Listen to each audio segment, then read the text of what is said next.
तो बेटा आज हम डिस्कस करेंगे न्यूमेरिकल क्वेश्चंस, टर्नओवर रेशो, या इसी को ही हम एक्टिविटी रेशो भी कहते हैं, इसी को ही हम परफॉर्मेंस रेशो भी कहते हैं। इसके न्यूमेरिकल क्वेश्चन को सॉल्व करेंगे। तो एक बार आपके रिवीजन के लिए मैं फिर से बताता हूँ आपको क्लासिफिकेशन ऑफ रेशो के बारे में। तो आपके सिलेबस में 4 टाइप्स की रेशो है। फर्स्ट लिक्विडिटी रेशो, दूसरी सॉल्वेंसी रेशो है, तीसरी टर्नओवर और एक्टिविटी और परफॉर्मेंस रेशो है, और लास्ट में आपकी प्रॉफिटेबिलिटी रेशो है। तो लिक्विडिटी रेशो में आपको मैंने न्यूमेरिकल भी कराए थे। इसमें आपके सिलेबस में करंट रेशो और क्विक रेशो है, और क्विक रेशो को आप एसिड टेस्ट रेशो और लिक्विड रेशो के नाम से भी जानते हैं। और सेकंड जो थी सॉल्वेंसी रेशो, इसमें हमने न्यूमेरिकल किए थे डेप्ट इक्विटी रेशो के और टोटल एसेट टू डेप्ट और प्रोप्राइटरी रेशो के। और आज जो हम डिस्कस करेंगे न्यूमेरिकल क्वेश्चन वो होंगे टर्नओवर, एक्टिविटी और परफॉर्मेंस के। तो उसमें सबसे पहले हम डिस्कस करेंगे स्टॉक या इन्वेंट्री टर्नओवर रेशो को, सेकंड नंबर पे डेटर्स, थर्ड नंबर पे क्रेडिटर्स, फोर्थ नंबर पे वर्किंग कैपिटल, फिक्स्ड एसेट्स, पांचवें नंबर पे लास्ट में हम करंट एसेट टर्नओवर रेशो को डिस्कस करेंगे। और फिर आगे जो है हम न्यूमेरिकल करेंगे प्रॉफिटेबिलिटी रेशो के। उसमें gross profit, operating ratio, operating profit ratio, net profit, return on investment, earning per share, dividend per share, price earning ratio के हम न्यूमेरिकल को सॉल्व करेंगे। तो आप इसका स्क्रीनशॉट ले सकते हैं, क्योंकि यहाँ से आपको एक एग्जाम में मल्टीपल चॉइस क्वेश्चंस आ सकता है। और किस तरह का क्वेश्चन वो हो सकता है, जैसे आपको आ सकता है प्रोप्राइटरी रेशो, ये किस रेशो में जो है वो आ रही है। Option A liquidity ratio, B solvency, C turnover ratio, या डी प्रॉफिटेबिलिटी रेशो। तो इसका करेक्ट आंसर हो जाएगा सॉल्वेंसी रेशो। इस तरह आपको एक और बताता हूँ एग्जांपल, आपको आ सकता है कि प्राइस अर्निंग रेशो किस रेशो में आती है। Option A liquidity ratio, B solvency ratio, C turnover ratio, और डी प्रॉफिटेबिलिटी रेशो। तो इसका करेक्ट आंसर हो जाएगा प्रॉफिटेबिलिटी रेशो। ठीक है, तो आप इसका स्क्रीनशॉट ले सकते हैं, और आपको पता होना चाहिए कि किस किस रेशो में कौन कौन सी रेशो जो है वो आ रही है। या एक ये भी आ सकता है कि क्विक रेशो को किस किस नाम से जानते हैं, तो एसिड टेस्ट रेशो और लिक्विड रेशो के नाम से भी इसको जानते हैं। तो अब हम चलते हैं न्यूमेरिकल पोर्शन की तरफ। तो आज हम करेंगे जो थर्ड नंबर पे है टर्नओवर और एक्टिविटी और परफॉर्मेंस, ये एक ही नाम है। तो इसमें सबसे पहले आएगा स्टॉक टर्नओवर रेशो। तो इसके बारे में हम जानते हैं, पहले इसका फॉर्मूला जानते हैं कि फॉर्मूला क्या है। तो स्टॉक या इन्वेंट्री टर्नओवर रेशो को कैलकुलेट करने का फॉर्मूला है cost of goods sold upon average stock. तो कॉस्ट ऑफ गुड्स सोल्ड को आप कैसे कैसे कैलकुलेट कर सकते हैं। तो एक कैलकुलेट करने का फॉर्मूला है कि आप ओपनिंग स्टॉक को लेंगे, परचेजेस को लेंगे, वेजेज को लेंगे, और जितने आपके डायरेक्ट एक्सपेंसेस हैं उनको लेंगे। तो डायरेक्ट एक्सपेंसेस होते हैं, आपको मैंने बताए थे, फैक्ट्री तक के खर्चे। इनको हम ऐड करेंगे, और इनको ऐड करने के बाद इसमें से माइनस कर देंगे जो क्लोजिंग स्टॉक है, और आपके पास cost of goods sold find out हो जाएगी। सेकंड, या आप सेल्स में से ग्रॉस प्रॉफिट को माइनस करो, तब भी cost of goods sold calculate हो जाएगी। या सेल्स में ग्रॉस लॉस को क्या करो, ऐड करो, तब भी आपके पास जो है cost of goods sold add हो जाएगी। तो कॉस्ट ऑफ गुड्स सोल्ड ये काफ़ी इंपॉर्टेंट टर्म है। आगे भी जब आप जो है रेशोज़ को कैलकुलेट करेंगे, तो कुछ रेशो में इसको आपको कैलकुलेट करना पड़ता है। अब नेक्स्ट जो है वो आपका निकलेगा एवरेज स्टॉक। तो एवरेज स्टॉक को कैलकुलेट करने का फार्मूला है opening stock plus closing stock divided by 2। आप ओपनिंग स्टॉक लेंगे और क्लोजिंग स्टॉक लेंगे, तो आपके पास 2 स्टॉक हो जाएंगे, उन दोनों को जमा करेंगे और डिवाइड करेंगे 2 से, आपके पास आ जाएगा एवरेज स्टॉक। अगर आपके पास इंफॉर्मेशन में एक स्टॉक अवेलेबल है, या तो ओपनिंग है क्लोजिंग नहीं दिया हुआ है, या आपके पास क्लोजिंग है ओपनिंग नहीं दिया हुआ है, तो वही आपका एवरेज स्टॉक होगा। क्योंकि आपके पास एक ही स्टॉक है, तो आप डिवाइड जब 1 से करेंगे तो उतनी ही वैल्यू आ जाएगी। ठीक है, तो जब आपके पास 2 स्टॉक दिए होंगे तो 2 से डिवाइड करेंगे तो एवरेज स्टॉक बनेगा, अदरवाइज वही रहेगा आपका स्टॉक, एवरेज स्टॉक। और जो कॉस्ट ऑफ गुड्स सोल्ड है, इसको आप कैलकुलेट करेंगे, क्वेश्चन में आपके पास इंफॉर्मेशन क्या अवेलेबल है, तो आपको सभी तरीकों से जो है कैलकुलेट करने आना चाहिए। ठीक है, तो अब आपको ये सारा क्लियर हो जाएगा जब हम इसके न्यूमेरिकल करेंगे। तो देखते हैं न्यूमेरिकल फर्स्ट। तो न्यूमेरिकल फर्स्ट है following is the trading account of ABC limited, calculate inventory turnover ratio. तो आपको ट्रेडिंग अकाउंट दिया हुआ है, तो ये आपके सामने जो है ट्रेडिंग अकाउंट है। तो इसमें देखो ओपनिंग स्टॉक दिया है 40,000, परचेजेज दिया है 1,20,000, कैरीज दिया है 10,000, ग्रॉस प्रॉफिट आपको दिए हैं 50,000 रुपीज़ के, सेल्स दी है आपको 2,10,000 की, इसमें से जो रिटर्न है वो हुई थी 10,000, तो नेट सेल्स आपको दी हुई है 2 लाख रुपीज़ की, और क्लोजिंग स्टॉक आपको दिया है 20,000 रुपीज़ का। तो आपको पता है कि जो लेफ्ट हैंड साइड है वो होती है डेबिट साइड, और राइट हैंड साइड क्या होती है क्रेडिट साइड। तो आपसे पूछा है इन्वेंट्री टर्नओवर रेशियो, तो सबसे पहले हम फॉर्मूला लिखेंगे, inventory turnover ratio equal to cost of goods sold upon average stock. अब यहाँ पर हमारे पास जो इन्फॉर्मेशन है, तो इन इन्फॉर्मेशन के अकॉर्डिंग हम दो तरीके से कॉस्ट ऑफ गुड्स सोल्ड को कैलकुलेट कर सकते हैं। तो एक तो है कि जो आपके पास सेल्स दी हुई है, नेट सेल्स 2 लाख रुपीज़ की, इसमें आप ग्रॉस प्रॉफिट को क्या कर दो माइनस, और आपके पास कॉस्ट ऑफ गुड्स सोल्ड आ जाएगा। तो 2 लाख में 50,000 को माइनस करेंगे तो कितना आ गया 1,50,000, तो ये हमारी कॉस्ट ऑफ गुड्स सोल्ड होगी। तो sales minus gross profit 2 lakh minus 50,000, तो 1,50,000। ठीक है, तो इस तरह से भी हम जो है इसको कैलकुलेट कर सकते हैं। या दूसरा जो है इसको कैलकुलेट करने का फार्मूला है,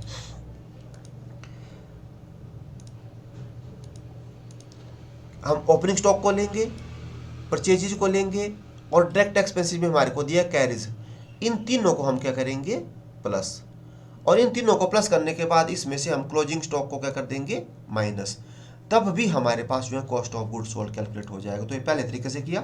अब दूसरे तरीके से opening stock plus purchases plus carries minus closing stock, value को पुट करेंगे 40,000, 1,20,000, 10,000, इनको प्लस करेंगे, और जब हम माइनस करेंगे 20,000 तो हमारे पास 1,50,000 आ गया कॉस्ट ऑफ गुड्स सोल्ड। तो देखो हमने जो है कॉस्ट ऑफ गुड्स सोल्ड कितने तरीके से कैलकुलेट कर दिया, दो, क्योंकि हमारे पास इंफॉर्मेशन अवेलेबल थी। तो आपने एक तरीके से ही कैलकुलेट करना है जो आपको अच्छा लगेगा, जिससे आप जल्दी कैलकुलेट कर सकते हैं। अब हमारे को कॉस्ट ऑफ गुड्स सोल्ड तो कैलकुलेट हो गया, हमारे को चाहिए एवरेज स्टॉक। तो एवरेज स्टॉक अब हमारे को देखो ओपनिंग स्टॉक भी दिया है 40,000 का, क्लोजिंग भी दिया है 20,000 का, तो दोनों स्टॉक हमारे पास अवेलेबल है। अब इन दोनों को प्लस करेंगे, डिवाइड बाय 2 से करेंगे, तो हमारे पास एवरेज स्टॉक हो जाएगा। तो जब हमने 40,000 में 20,000 को प्लस किया तो 60,000, तो जब हम इसको डिवाइड करेंगे तो हमारे पास कितना हो गया 30,000 आ गया एवरेज स्टॉक। तो अब हम वैल्यू को पुट करेंगे, तो 1,50,000 डिवाइड बाय 30,000, तो 40 से 40 कट हो गई, और 3 1 ज़ा 3, 3 5 ज़ा 15, तो 5/1, 5/1, ये हमारा हो गया इन्वेंट्री टर्नओवर रेशो। ये हम इसको जो हमारे को ऊपर है उसको हम पहले लिखेंगे, जो नीचे है बाद में, तो 5:1 ये भी हमारा आंसर हो सकता है। या जब नीचे 1 है तो हम इसको जो है 5 टाइम्स भी लिख सकते हैं। ठीक है, तो आप 5/1 लिखो, या 5:1 लिखो, या 5 टाइम्स लिखो, ठीक है, जैसे भी लिखो आप, तो ये आपका सही होगा। तो ये हमारा देखो क्वेश्चन फर्स्ट हो गया कंप्लीट। अब हम देखते हैं क्वेश्चन सेकंड।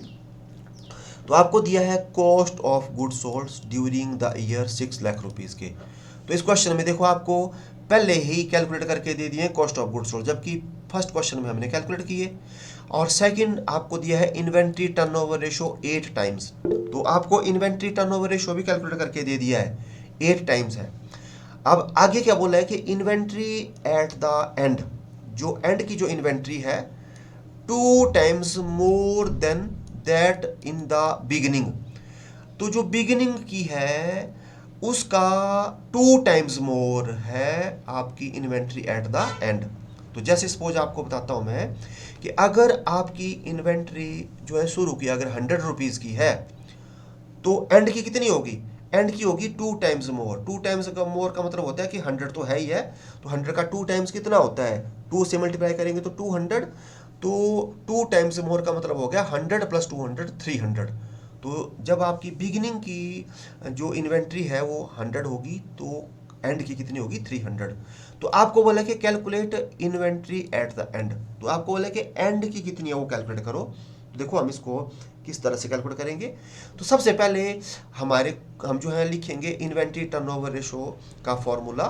तो देखो हमारे को सबसे पहले क्या दिया है, कॉस्ट ऑफ गुड्स सोल्ड, वो हम लिख लेंगे 6 लाख रुपीज़ के, ये देखो क्वेश्चन में हमारे को गिवन है। और इन्वेंट्री टर्नओवर रेशो भी हमारे को जो है ये दिया हुआ है। तो सबसे पहले हमने क्वेश्चन से उतार लिया कॉस्ट ऑफ गुड्स सोल्ड जो दिया है, और इन्वेंट्री टर्नओवर रेशो दिया हुआ 8 टाइम्स। अब हम क्या करेंगे, अब हम फॉर्मूला लिखेंगे। तो फॉर्मूला लिखा हमने इन्वेंट्री टर्नओवर रेशियो को कैलकुलेट करने का, cost of goods sold upon average stock. ठीक है, तो अब हम वैल्यू को पुट करेंगे जो हमारे को दिया हुआ है। तो देखो इन्वेंट्री टर्नओवर रेशियो दिया 8, तो हमने 8 लिख लिया, और कॉस्ट ऑफ गुड्स सोल्ड दिया है हमारे को 6 लाख, तो 6 लाख लिख लिया, और हमारे को एवरेज स्टॉक हमने कैलकुलेट करना है क्योंकि हमारे पास स्टॉक अवेलेबल नहीं है, तो हम एवरेज स्टॉक को जैसे वैसे लिखेंगे। तो जिसका बटा कुछ नहीं है, जैसे 8 का बटा, जैसे यहाँ ओब्लिक में कुछ नहीं है तो हम लिख देंगे 1।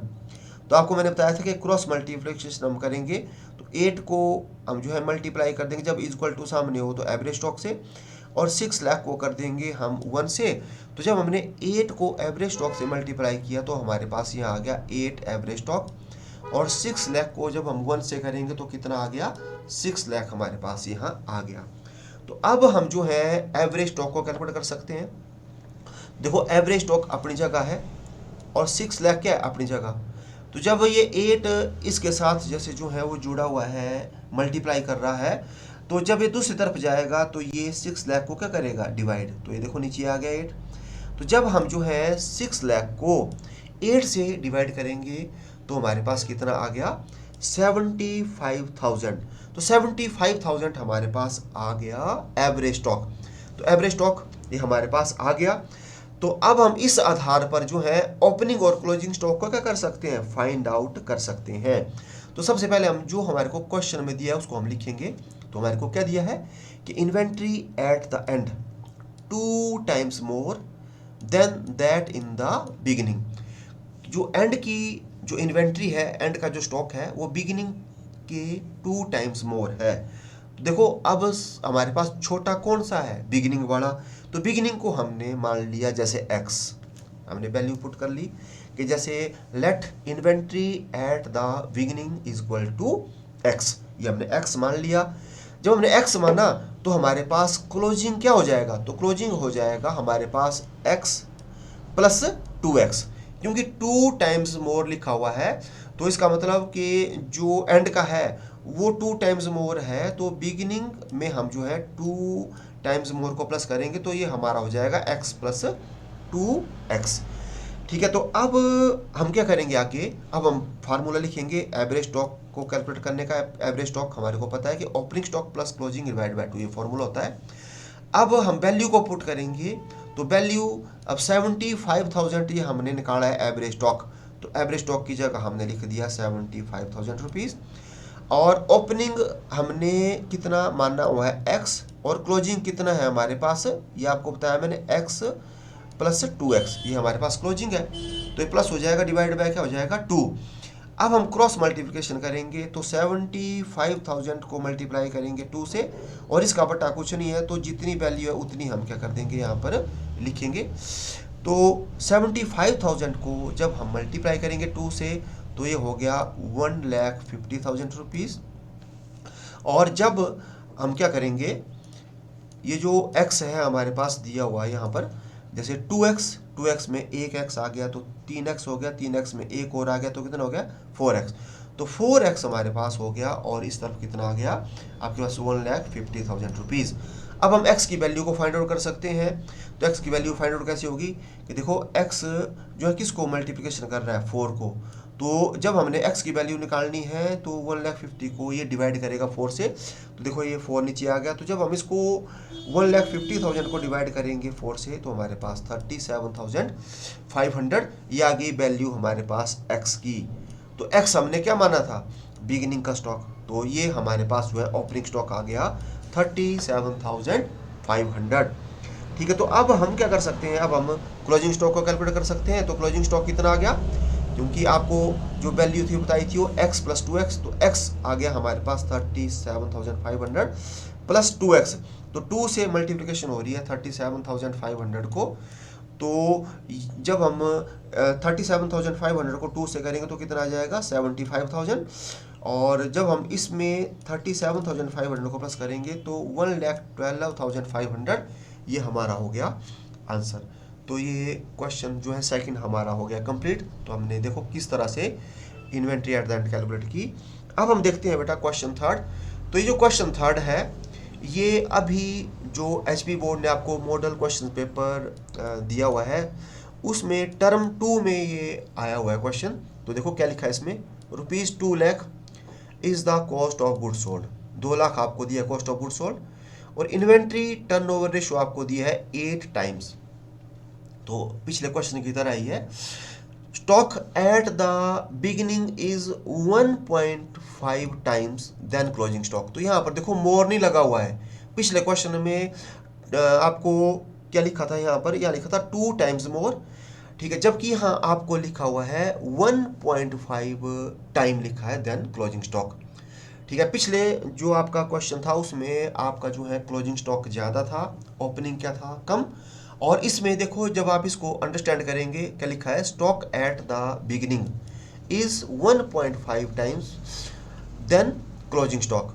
तो जो आपका ओपनिंग है वो क्लोजिंग से 2 टाइम्स मोर है। तो इसमें बिल्कुल सिंपल है, अगर आपका क्लोजिंग 100 है तो ओपनिंग कितना हो जाएगा, 2 टाइम्स। 2 टाइम्स का मतलब, जैसे 2 टाइम्स का मतलब होता है 2 गुना, और यहाँ पर लिखा है 1.5 टाइम्स। तो 1.5 से हम क्या करेंगे, उसको मल्टीप्लाई करेंगे। अगर 100 है तो वो हो जाएगा 150। तो देखो किसको किस तरह से हम सॉल्व करेंगे। तो सबसे पहले जो हमारे को दिया है उसको हम लिखेंगे। जैसे हमारे को दिया है कॉस्ट ऑफ गुड्स सोल्ड, तो हमने क्वेश्चन से उतार लिया 2 लाख रुपीज़ का, तो 2 लाख ये लिख लिया हमने। और इन्वेंट्री टर्नओवर रेशियो दिया 8 टाइम्स, तो इसको भी हमने क्या कर लिया, यहाँ पर लिख लिया। अब हम फॉर्मूला लिखेंगे। तो इन्वेंट्री टर्नओवर रेशियो का फॉर्मूला है कॉस्ट ऑफ गुड्स सोल्ड बटा एवरेज स्टॉक। अब हम वैल्यू को पुट करेंगे। तो देखो इन्वेंट्री टर्नओवर रेशियो हमारे को कितनी दी है, 8 टाइम्स, तो हमने देखो 8 लिख लिया इसकी जगह। और कॉस्ट ऑफ गुड्स सोल्ड हमारे को कितनी दी है, 2 लाख, तो 2 लाख हमने यहाँ लिख लिया। और एवरेज स्टॉक हमारा जो है इससे कैलकुलेट हो जाएगा। ठीक है, तो कैसे होगा, तो हम 8 को मल्टीप्लाई करेंगे एवरेज स्टॉक से। तो हम देखो 8 को एवरेज स्टॉक से मल्टीप्लाई किया तो हमारे पास आ गया 8 एवरेज स्टॉक। और 2 लाख को हम मल्टीप्लाई करेंगे, जैसे इसका बटा कुछ नहीं है तो हम 1 ले सकते हैं, तो ये हो गया हमारे पास 2 लाख। अब हम जो है एवरेज स्टॉक को निकाल सकते हैं। तो एवरेज स्टॉक कैसे निकलेगा, जब हम 2 लाख को कितने से डिवाइड करेंगे, 8 से। तो जब हम 2 लाख को 8 से डिवाइड करेंगे तो हमारे पास आ जाएगा 25,000।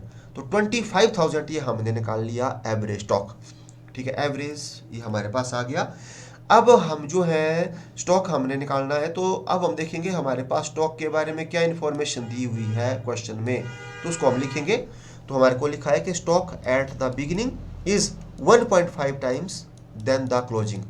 तो क्लोजिंग का 1.5 गुना है ओपनिंग, तो इसमें हमारे को छोटा क्या दिया है, क्लोजिंग। तो क्लोजिंग को हम मान लेंगे, लेट क्लोजिंग स्टॉक हमने मान लिया x। तो ओपनिंग कितना हो जाएगा इसका, 1.5 टाइम। तो स्टॉक एट द बिगिनिंग हमारे पास हो जाएगा, इसमें दिया 1.5 टाइम, तो यहाँ हो गया 1.5x हो गया। और आपने फिर से मतलब मेरी बात को सुनना है ध्यान से। पिछले क्वेश्चन में आपको दिया था 2 टाइम्स मोर। तो 2 टाइम्स मोर में क्या किया था हमने, कि जितना उनका था पहले उसमें हमने 2 टाइम्स को क्या किया, ऐड किया। जबकि हमारे को यहाँ मोर नहीं लिखा है, हमारे को यहाँ लिखा है कि 1.5 टाइम्स है, मतलब इतना गुना है। तो सीधा ही क्लोजिंग जब हमारे पास जो है x है तो ओपनिंग कितना हो जाएगा, 1.5x हो जाएगा। तो अब हम क्या करेंगे, अब हम वही फार्मूला लिखेंगे एवरेज स्टॉक का, opening stock plus closing divide by 2। अब हम वैल्यू को पुट कर देंगे। तो जो एवरेज स्टॉक है वो हमने निकाला हुआ है 25,000, तो 25,000 को हमने एवरेज स्टॉक की जगह लिख लिया। और ओपनिंग हमारे पास कितने का है, 1.5x, और क्लोजिंग कितने का है, x, और डिवाइड बाय 2। जब हम अब मल्टीप्लाई करेंगे क्रॉस मल्टीप्लिकेशन, तो 25,000 को होगा 2 से। ठीक है, तो 25,000 को 2 से करेंगे तो ये हो गया 50,000, और इसका बटा कुछ नहीं है तो ये सेम ऐसे ही रहेगा। ठीक है, तो 1.5x में जब हम x को प्लस करेंगे तो हमारे पास कितना आ गया, 2.5x आ गया। अब हम जो है x की वैल्यू को फाइंड आउट कर सकते हैं। तो x कैसे फाइंड आउट होगा, जब हम 50,000 को 2.5 से क्या करेंगे, डिवाइड। तो देखो ये x आ गया यहाँ पर 50,000, इसको डिवाइड करेंगे हम 2.5 से। अगर आपको पॉइंट में कंफ्यूजन हो रहा है तो आप जब यहाँ से पॉइंट को जैसे क्या करेंगे, हटाएंगे, तो यहाँ पर लिख दिया हमने 25। तो जब नीचे से जो है डिनोमिनेटर से पॉइंट को हटाया जाता है तो ऊपर क्या हो जाती है, एक जीरो ऐड हो जाती है। जैसे यहाँ पर पहले हमारे पास 50,000 था, तो यहाँ पर कितना हो जाएगा, 5 लाख हो जाएगा। ठीक है। तो अब हम क्या करेंगे, 5 लाख को 25 से क्या करेंगे डिवाइड, तो 25 वन जा 25 और 25 टू जा कितना हो जाता है 50। अब हमारे पास कितनी जीरो बची है 4, तो ये हमारे पास हो गया 20,000 रुपीज़। तो ये हमने क्या निकाल लिया, हमने निकाल लिया एक्स, और एक्स हमारे पास क्या आ गया, एक्स हमारे पास है क्लोजिंग स्टॉक जो हमने माना था। तो हमारे पास क्लोजिंग स्टॉक कितना आ गया 20,000 रुपीज़ आ गया। अब ओपनिंग कितना होगा, ओपनिंग हमारे पास 1.5x है, तो जब हम 20,000 को मल्टीप्लाई करेंगे 1.5 से तो 30,000 हमारा क्या हो गया आंसर। तो इसमें आपसे पूछा था दोनों ओपनिंग और क्लोजिंग स्टॉक निकालो, तो ओपनिंग हमारे पास है 30,000 एंड क्लोजिंग कितना आ गया हमारे पास 20,000। तो ये हमने जो है क्वेश्चंस कर लिया कंप्लीट। अब हम देखते हैं नेक्स्ट क्वेश्चन। तो नेक्स्ट क्वेश्चन है हमारे पास, from the following data calculate inventory turnover ratio. आपको बोला है, ये जो इन्फॉर्मेशन दिया है आपको इन्वेंट्री टर्नओवर रेशियो कैलकुलेट करने के लिए बोलता है। आपको दिया है cost of good sold 3 lakh rupees के, और परचेजेज दिया है आपको 3,30,000 रुपीज़ के, और ओपनिंग स्टॉक आपको दिया है 60,000 रुपीज़ का। ये क्वेश्चन आपको आया है मार्च 2020 में, बी सीरीज को ये क्वेश्चन पूछा था एचपी बोर्ड के एनुअल एग्जाम में। तो देखो यहाँ पर जैसे आपसे क्या पूछा हुआ है, इन्वेंट्री टर्नओवर रेशियो निकालो।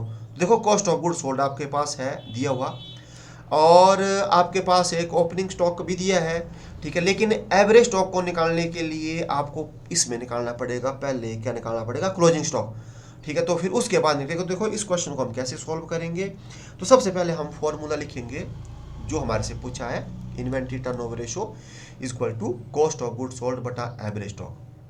तो हमने लिख लिया। इसके बाद अब हम क्या करेंगे, अब हमारे को जो जो दिया है वो हम लिखेंगे। देखो कॉस्ट ऑफ गुड सोल्ड हमारे को दिया है 3 लाख रुपीज़ का, तो ये हमने ये लिख लिया।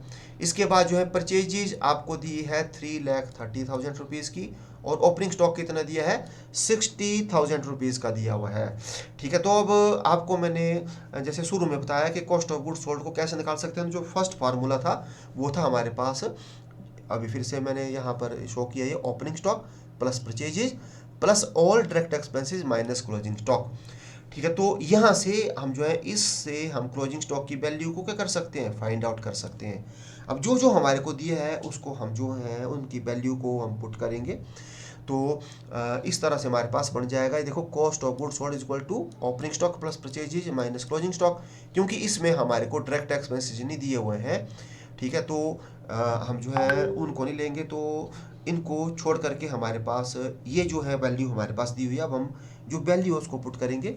देखो कॉस्ट ऑफ गुड सोल्ड को हमने अपनी जगह लिख लिया 3 लाख रुपीज़ का, ओपनिंग स्टॉक जो है 60,000 का है, परचेजेज 3,30,000 की है, और क्लोजिंग स्टॉक को क्या कर सकते हैं हम फाइंड आउट कर सकते हैं।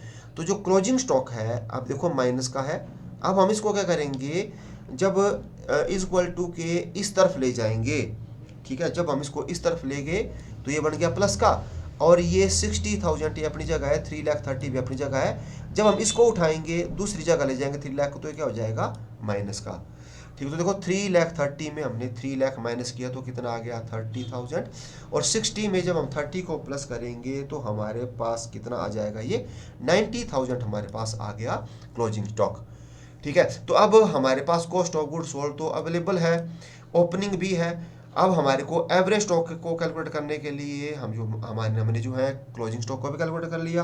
तो अब हम जो है निकाल लेते हैं सबसे पहले एवरेज स्टॉक, तो opening stock plus closing divide by 2। अब ओपनिंग हमारे को जो है क्वेश्चंस में गिवन था 60,000 रुपीज़ का, और क्लोजिंग था 90,000। जब हम इनको प्लस करेंगे तो ये हो जाएगा 1,50,000, इसको 2 से डिवाइड करेंगे तो कितना आ गया 75,000। तो अब हमने एवरेज स्टॉक को क्या कर लिया फाइंड आउट, वो 75,000 है, और जो कॉस्ट ऑफ गुड्स सोल्ड है वो 3 लाख आपको दिया हुआ है। तो अब हम वैल्यू को पुट करेंगे और हमारा क्वेश्चन सॉल्व हो जाएगा। तो 3 लाख डिवाइड बाय 75,000, तो 30 से हमने देखो 30 कट कर ली। अब हमारे पास आ गया 300/75, तो 75 1 जा 75, 75 4 जा 300, तो ये 4/1 ये हमारा आंसर आ गया। या इसको हम 4:1 भी लिख सकते हैं, या इसको हम 4 टाइम्स भी लिख सकते हैं, तो जैसा आप चाहे वैसा आप लिख सकते हैं। तो ये हमने क्वेश्चन कर लिया सॉल्व। अब हम देखते हैं नेक्स्ट क्वेश्चन। तो नेक्स्ट जो है अब जो है क्वेश्चन नंबर जो है नेक्स्ट है ओपनिंग स्टॉक। तो ओपनिंग स्टॉक मतलब आपको दिया है यहाँ पर 29,000 का, परचेजेज दिए है आपको 2,42,000 के, सेल्स आपको दी है 3,20,000 की, और ग्रॉस प्रॉफिट आपको दिया है 25% ऑन सेल्स, और आपसे पूछा है इन्वेंट्री टर्नओवर रेशो को आप कैलकुलेट करो। तो देखो अब इसमें भी आपसे पूछा हुआ है कि इन्वेंट्री टर्नओवर रेशो, तो इसमें इसको हम देखो कैसे कैसे सॉल्व करेंगे। तो सबसे पहले आपको दिया क्या है, आपसे पूछा है inventory turnover ratio cost of goods sold बटा एवरेज स्टॉक, हमने फॉर्मूला लिख लिया। आपको सेल्स दी है 3,20,000 रुपीज़ की, और ग्रॉस प्रॉफिट आपको कितने दिए हैं 25% ऑन सेल। जो ग्रॉस प्रॉफिट है वो है 25% किसके, वो दिए हैं बेटा आपको सेल्स के। तो सेल्स कितनी दी है आपको 3,20,000 रुपीज़ की। तो हम ग्रॉस प्रॉफिट निकाल लेते हैं। तो ग्रॉस प्रॉफिट हो गए आपके 3,20,000 मल्टीप्लाई बाय 25%। तो 25 जब परसेंट निकलेगी हटेगी तो इसका अब ओब्लिक कितना हो जाएगा 100।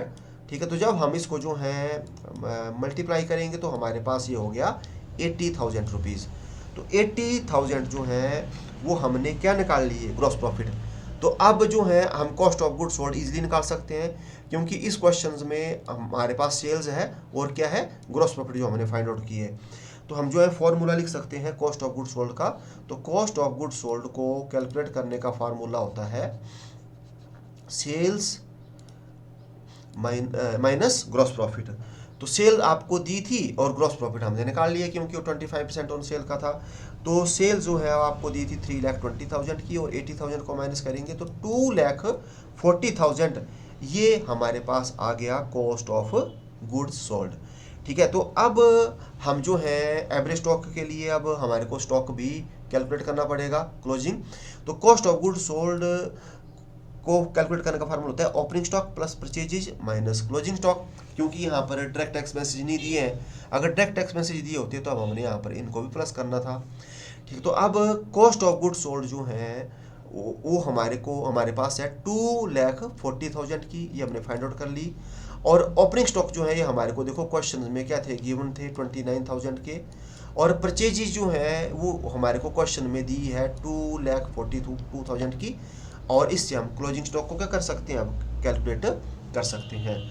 तो बस वैसे ही ये जो इक्वल टू के इस तरफ है क्लोजिंग स्टॉक, तो ये इस तरफ आ जाएगा तो ये बन जाएगा प्लस का, और 29 और 2,40,000 ये अपनी जगह है। तो जब 2,40,000 इस तरफ आएगा तो क्या हो जाएगा माइनस का।